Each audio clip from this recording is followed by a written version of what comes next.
Bismillah, alhamdulillah, wassalatu wassalamu ala rasulillah wa ala alihi wa sahbihi wa ala.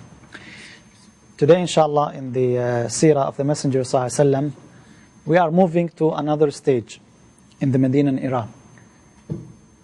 It begins with the military expeditions. Now, as we said, the Prophet sallallahu alaihi wasallam first worked on the community from inside. He established the brotherhood between Muhajirin and Ansar, Sa'd ibn Rabi' radiallahu anh, and Abdurrahman ibn Auf radiallahu anh, many others. He built the masjid, he made the treaties and agreements with the Jews. Everything should be okay. Now, moving outside, the Prophet ﷺ is expecting something wrong from the enemies, and that's always what you should expect. Especially after a long history, they will not change overnight.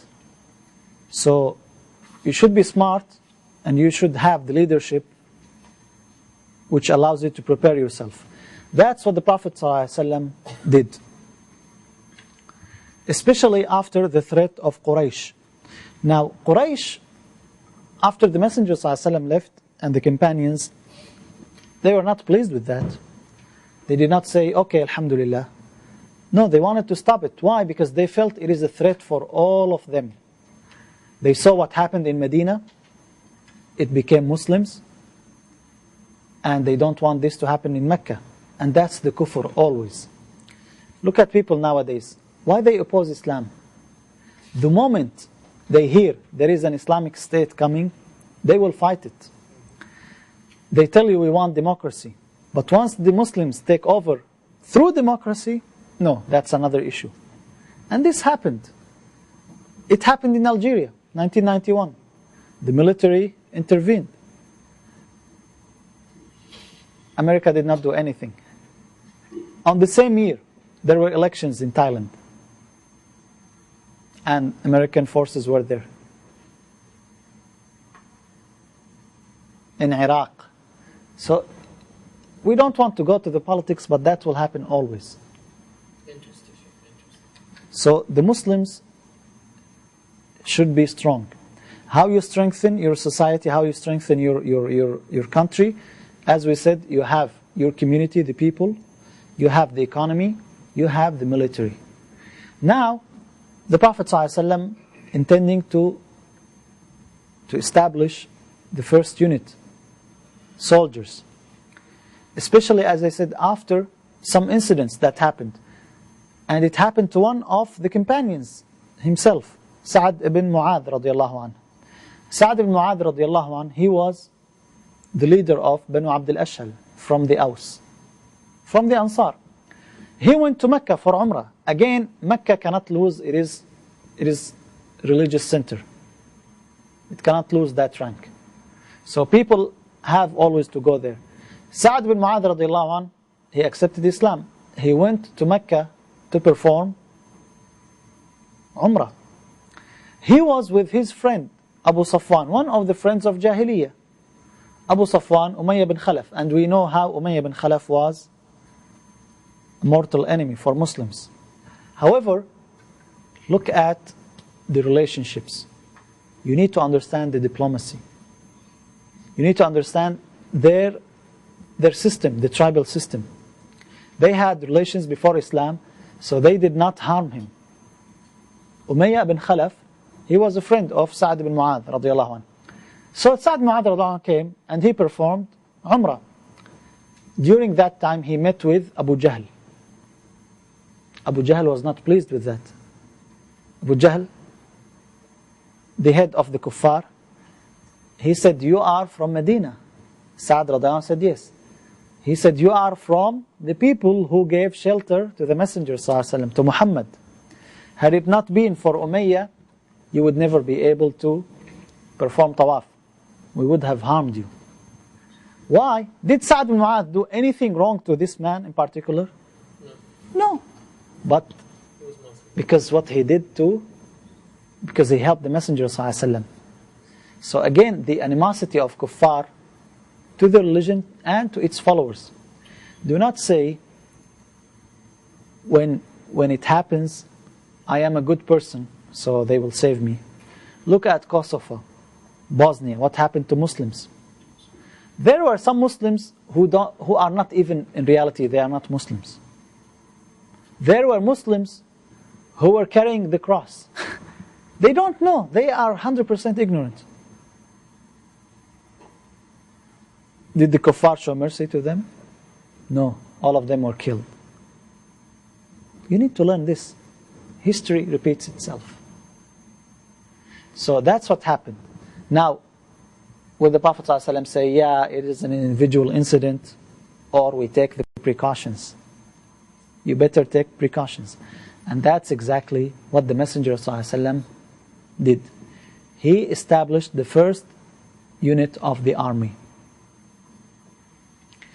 And that happened especially after the permission of fight. Now, Allah subhanahu wa ta'ala allowed for Muslims to fight back.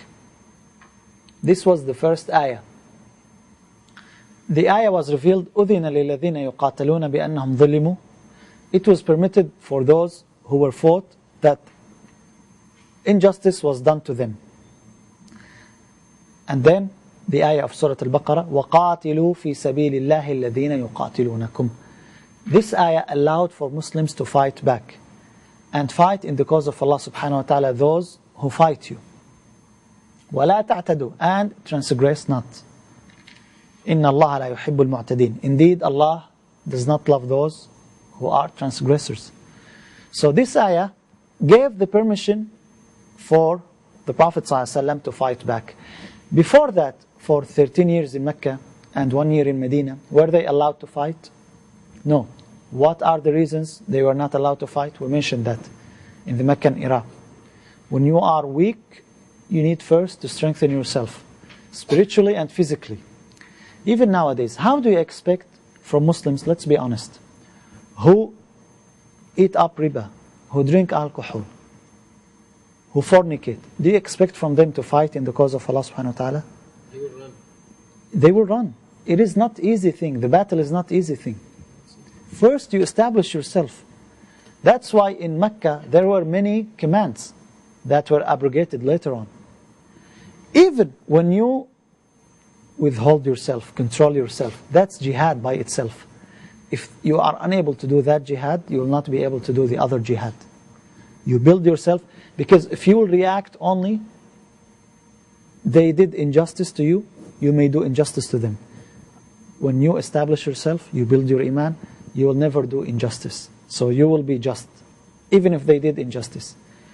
In Medina, that was enough. Now, Muslims are prepared. For 13 years, they grew up, they became mature enough to take the responsibility of fighting. Because look at the fights of the Muslims. All of them, not even one of them was for the sake of this dunya. How this happened? This happened because they were educated by the Messenger ﷺ, by Allah subhanahu wa ta'ala. Look at all other nations. They fight for what? For money, for oil. Almost in every war. Look at the casualties. Look at the transgression. Even nowadays. Look at what soldiers did in Iraq. Horrible things. They deliberately kill people. They know they are innocent. But deliberately they kill them. They rape women. This happened. But it never happened with the Muslims. So, the Prophet ﷺ was permitted to fight back. You don't say, Alhamdulillah, in Medina we are safe. We did not do anything until they come to us. You don't wait for them to come to you. Especially when you expect that something wrong will happen. So the Prophet ﷺ established something called Saraya. Saraya means units of groups of soldiers. The plural. And the single word is Sariya. Sariya. Sariya is a group of soldiers. Many Saraya establish army. Ghazawat is the military expeditions which are led by the Messenger sallallahu alaihi wasallam. What's the difference between Ghazwa and battle? Ghazwa and battle? Ghazwa and Ma'raka. Ma'raka could be to defend yourself, or and reaction to an invasion or reaction to someone that's cannot define, but Ghazwa is... Ghazwa involves the Messenger ﷺ. Any battle the Prophet ﷺ participated in it is called Ghazwa. Battle, any fight that the Prophet ﷺ himself did not lead. That's the difference between Ghazwa and battle. Ghazwa and Ma'raka. In Arabic, linguistically, both of them should be the same. But Ghazwa, when the Prophet ﷺ take the leadership. So now you know the Ghazwa and you know Sariya. The first Sariya was established in Ramadan, the first year of Hijrah.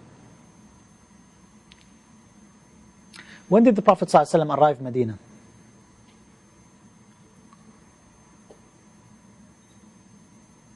Hello? You forgot?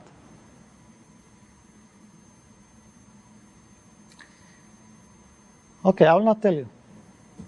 You lost the lesson that I wanted to tell you. In Ramadan, the Prophet ﷺ established the first unit of the army. And it was under the leadership of Hamza, the uncle of the Messenger ﷺ. And it went to Sayf al-Bahr. Sayf al-Bahr. In the book it's called Sayf al-Bahr. Sayf means sword, but Sayf means the side of the sea. Bahr means sea. I forgot to put the picture. If you noticed, Medina is like 100 miles or less away from the sea. Mecca is less. Mecca is 40 miles away from the sea. So relatively, they are close to the sea.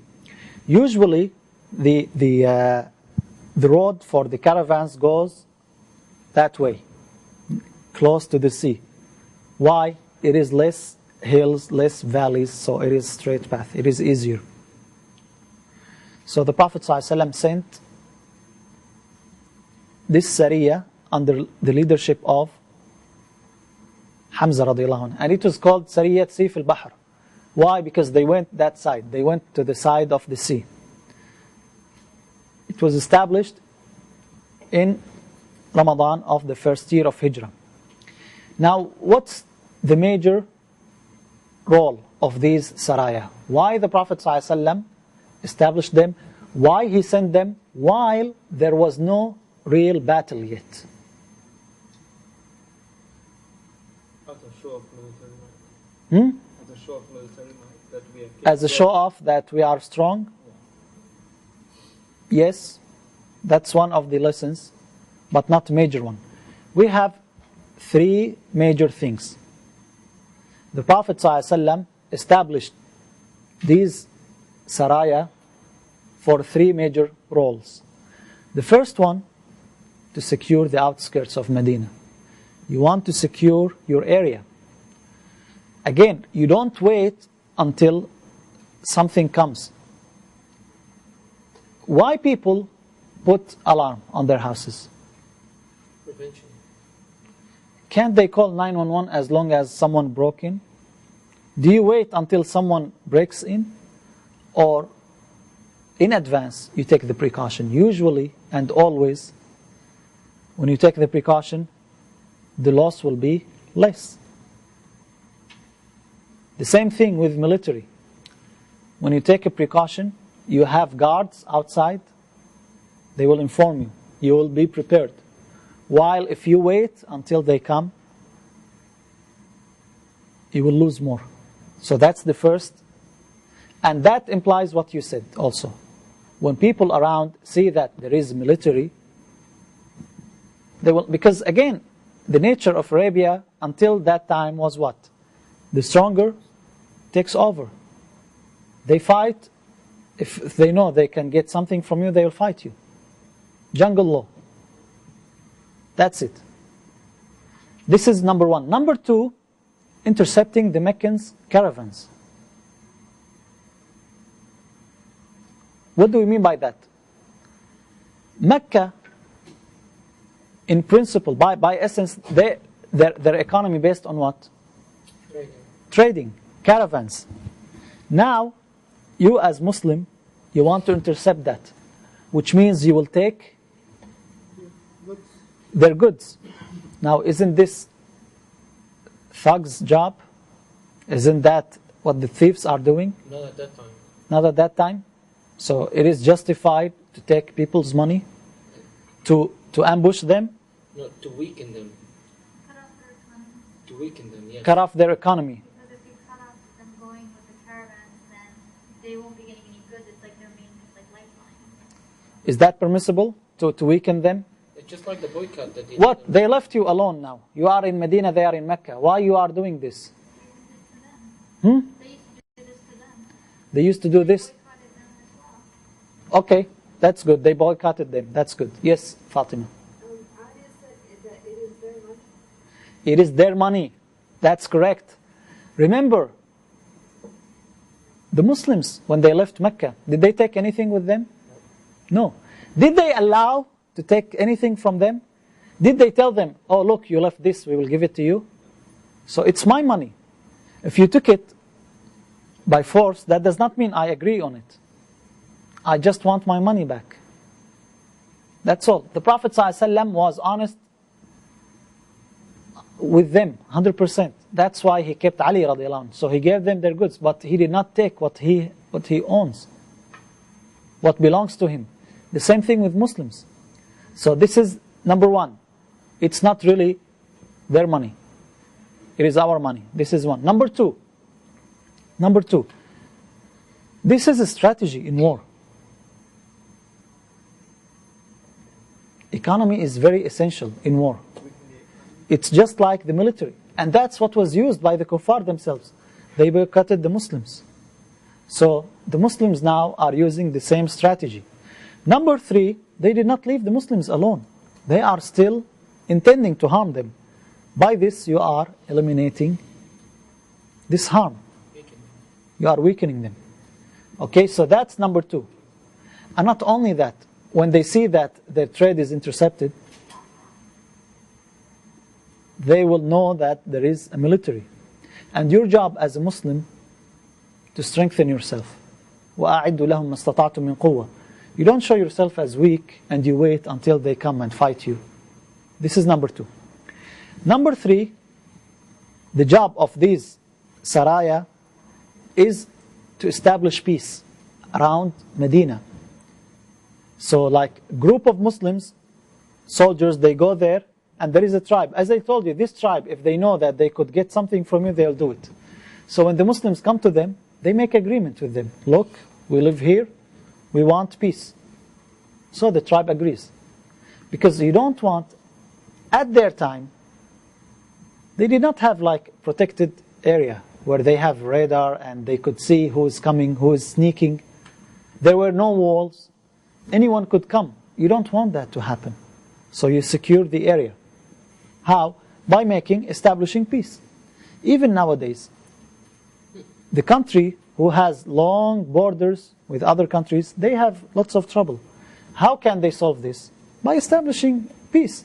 You cannot put soldiers along the borders, like Russia, with China, with Europe, with Afghanistan.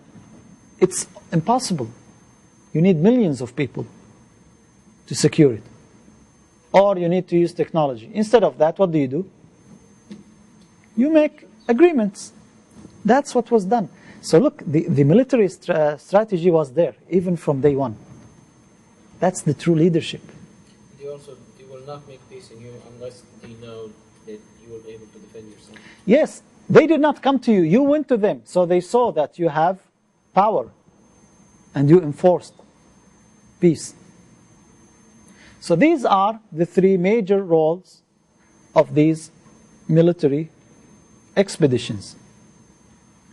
Now, we said the first group of soldiers was established on Ramadan.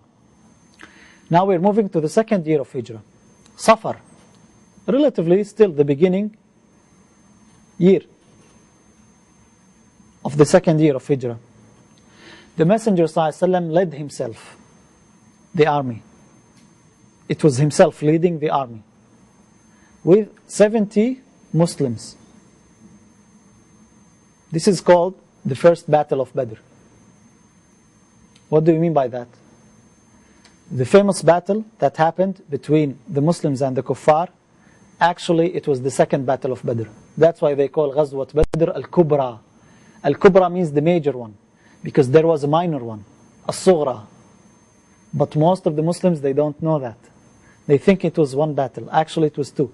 Well, this one, it was not a real battle. It was Ghazwa, but from one side, Muslims. The Kuffar were not there. The Muslims intended, but the Kuffar were not there. How many people were there? 70. All of them are immigrants from the Muhajirin. The previous one, how many people were with Hamza radiallahu anh? I did not mention that? Okay, that's fine. All of them, again, they were immigrants. Why? Why all of them are immigrants?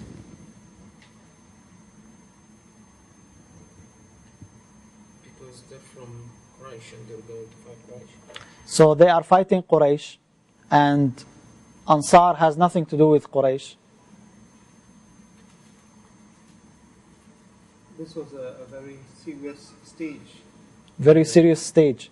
If it's a serious stage, shouldn't everyone be involved? Yes, but... Why only immigrants? Yes, Fatima. Because wasn't it retribution to the Meccans? Was it mentioned to the Meccans?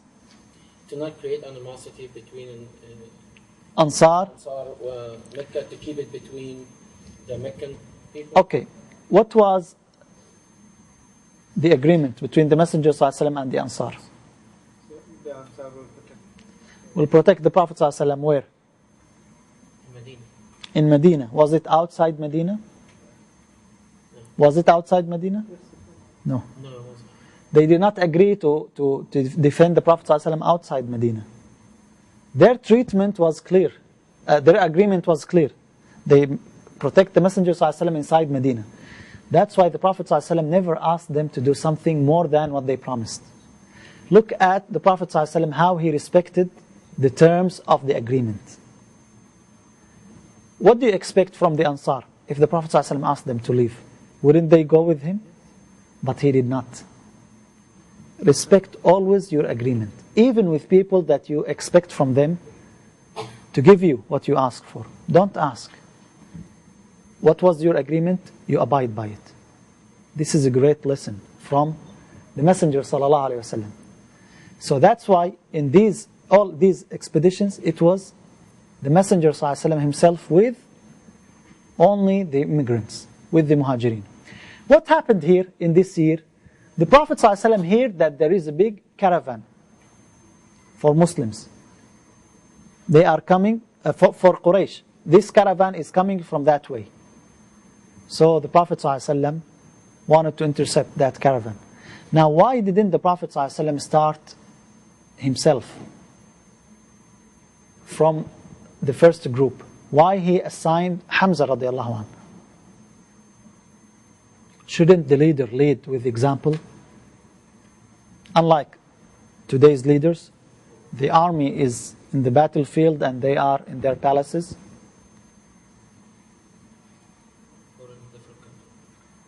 Or in a different country. Or in different country, yeah. The Prophet ﷺ, at that time when he assigned Hamza radiallahu anh, still there were more important things to take care of in Medina. In Medina, you always balance priorities. Once everything was established, the Prophet ﷺ himself went. He did not say, you go ahead, you risk yourself, you risk your life, and I am here. No. So the Prophet ﷺ went to that place, and Badr, inshallah, I'll show you the map tomorrow, inshallah. Badr is in the south of Medina, southwest of Medina, in the way to Mecca. So they went there, but there was nobody. There was nobody. So they wanted to come back. However, on that time also, another group of Muslims, they were going out, small group of soldiers, of Muslims, and they had some fights with kuffar. And they actually killed some of the kuffar. So now, this is almost the first official fighting. The first kafir that is killed by Muslims. Before that, it was only casualties from Muslim side. Muslims are killed. Now, it is turned to the kuffar. However, this happened in the sacred month, on the first day of Dhul Qa'dah. It was tradition, and that was the custom for Arabs, not to fight in the sacred months. What are the sacred months? Raise your voice.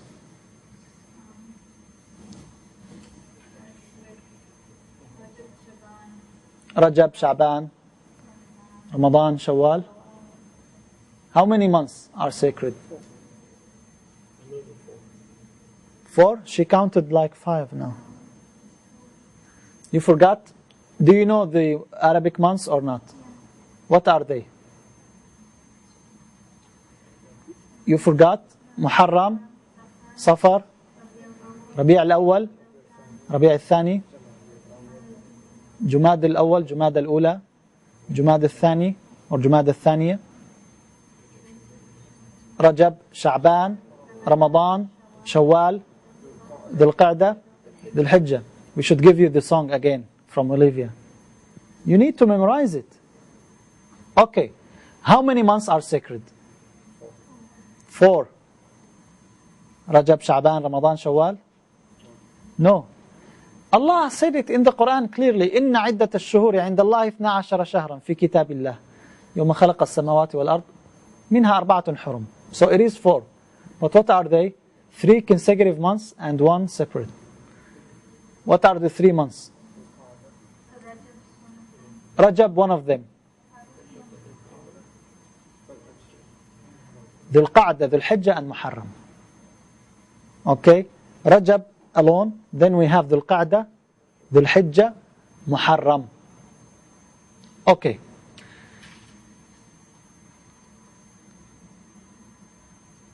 This happened at the beginning of Rajab.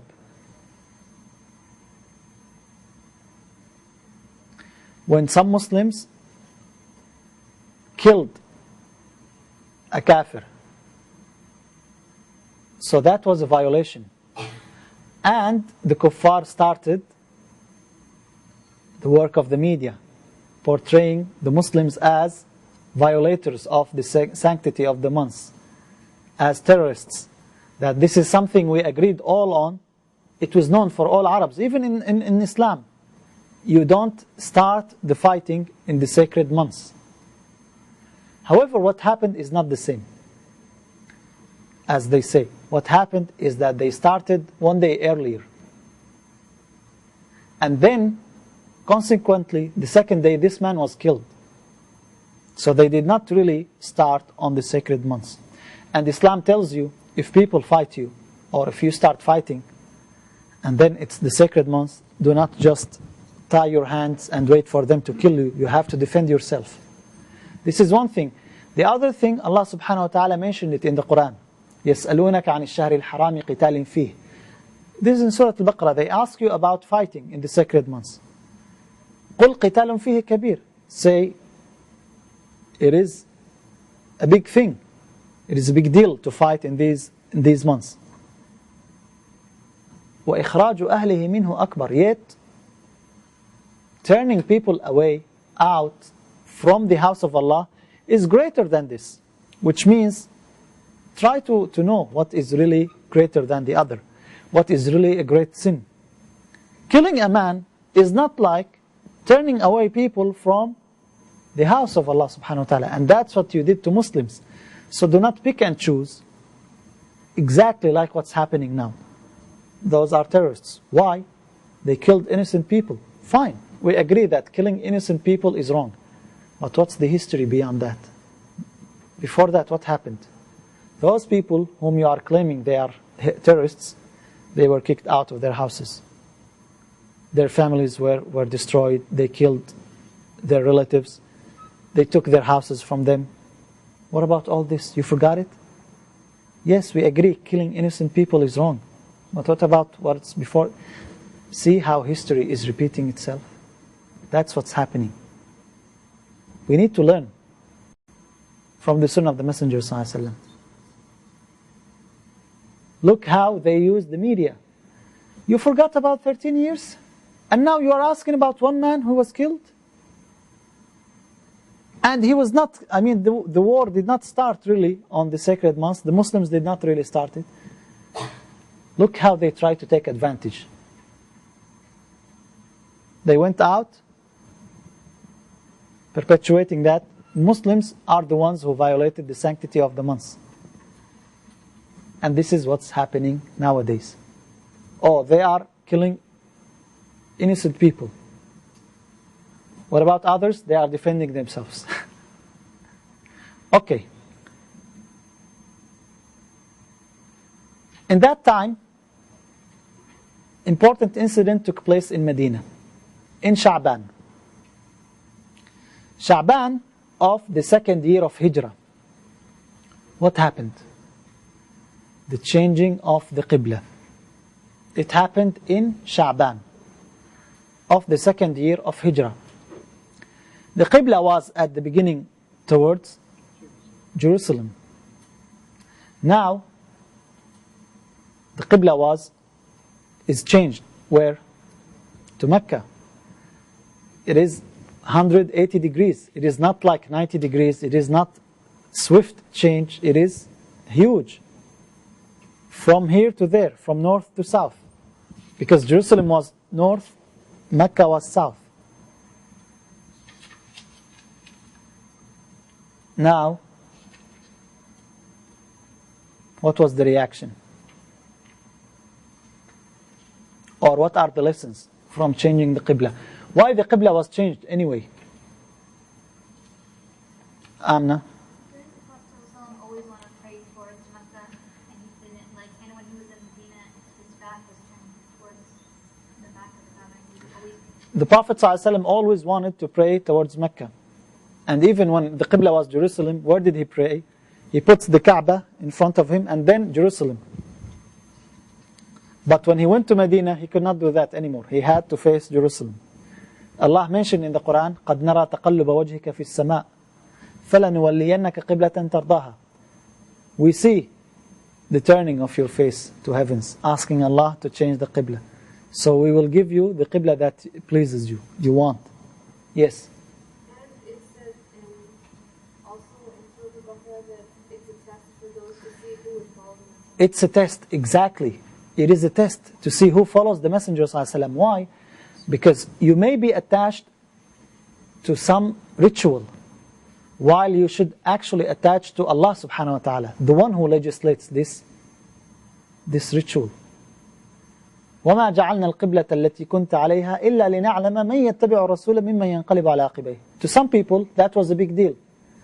Whether you say, the first Qibla was correct, so now this is wrong, so I will not change.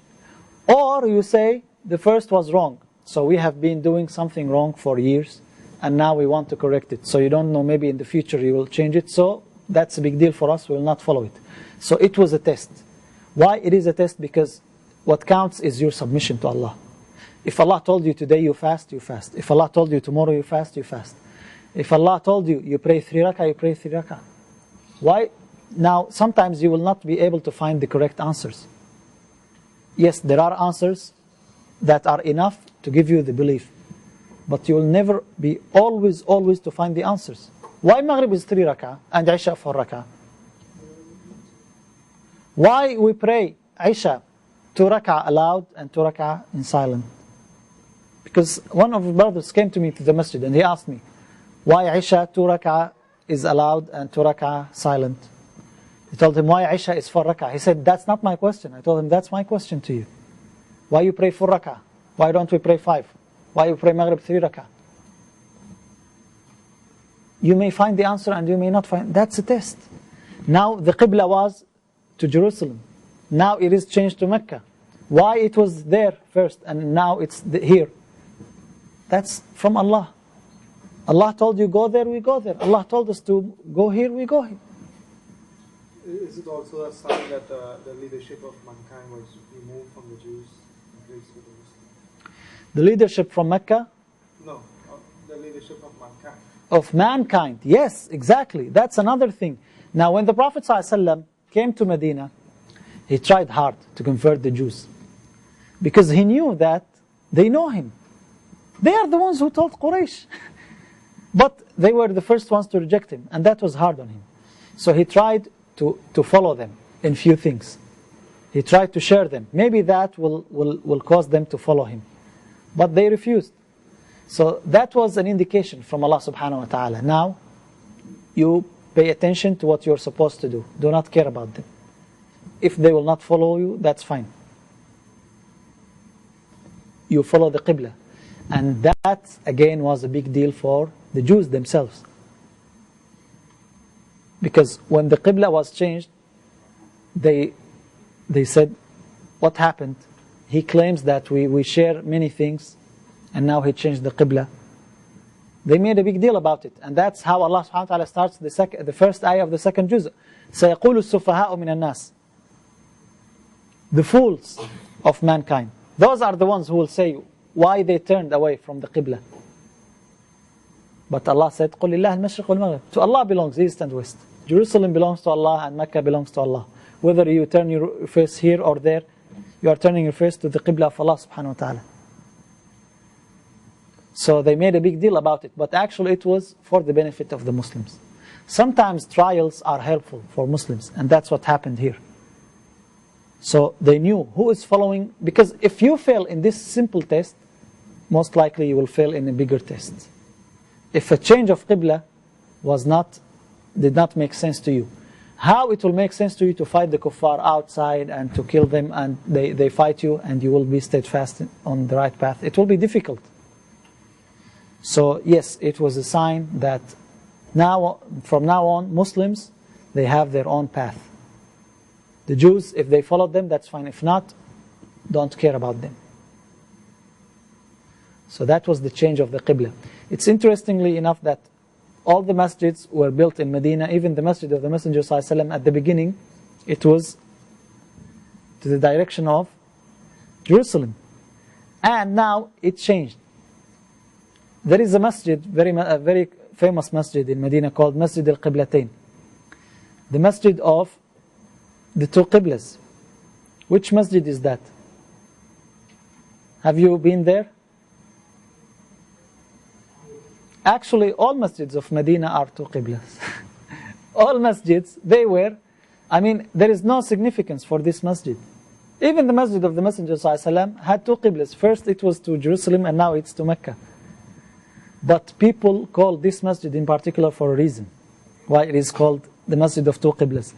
Because in that masjid, in particular, people were praying to Jerusalem. When one of the companions came and he said, by Allah, I prayed with the Messenger ﷺ to a different Qibla. And they turned their faces during the prayer. That's why it's called Masjid al-Qiblatain. Because it was two Qibla in one prayer. Again, what does that tell you? Total obedience of the Muslims, total submission. That's why they succeeded. Nowadays, you have not only one. They did not hear it from the Messenger ﷺ, and it's a big deal. It's about prayer. It's an essential thing, Qibla. And they were already in the prayer. And they were already in the prayer. They did not say, let's verify, let's wait, let's ask the Messenger ﷺ. Let's ask him again. Right away, they changed the Qibla. In one prayer, they prayed at the beginning to Jerusalem. At the end, they prayed to Mecca. Those were the real Muslims. Again, that was a lesson. This happened before the battles. Again, to improve and strengthen and help the Muslims how they are submissive to Allah subhanahu wa ta'ala, how they are obedient to His Messenger sallallahu alaihi wasallam. So that's what happened, and now we are moving to a very important incident, which is the Battle of Badr. I will stop here inshallah. We will start with the Battle of Badr next time. We will conclude with this. هذا وصلى الله وسلم على محمد وصحبه أجمعين.